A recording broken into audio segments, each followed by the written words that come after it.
Good morning taga Bukid. Ito yung sakyanan natin, may lumalabas na yung nakikita niyan. Yung sun and check engine yan.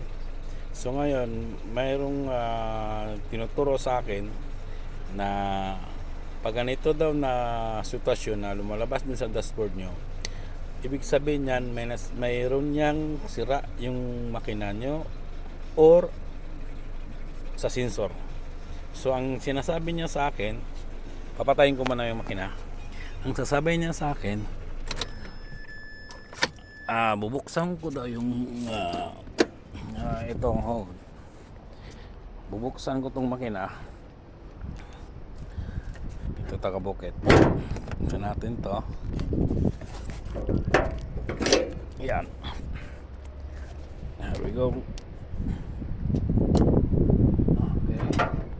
Bubuksan natin yan, ito. Tapos yung battery, tatanggalin daw natin to. Tatanggalin natin to with 5 minutes or 2 minutes. Tanggalin natin to.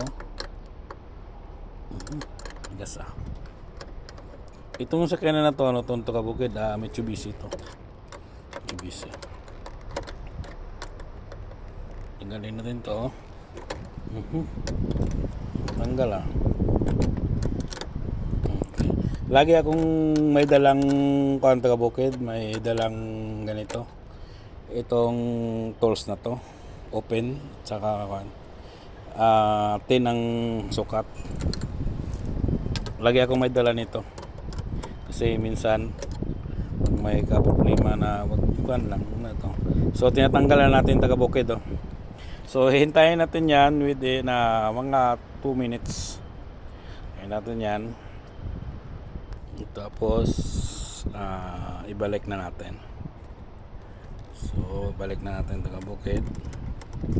Ganun lang kasimple yung kuha natin. Turo sa atin kung totoo ba.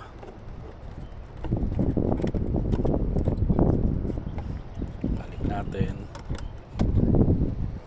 Kasi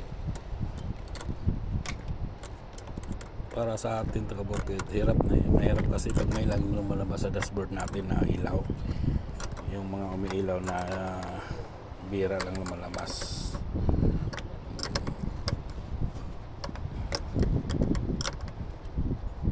Okay. Ngayon, balik tayo dito.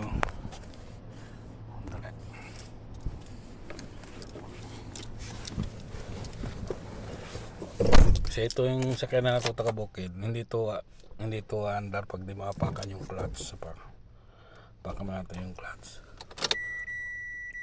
Okay, nakita nyo yung taga Bukid, mayroon.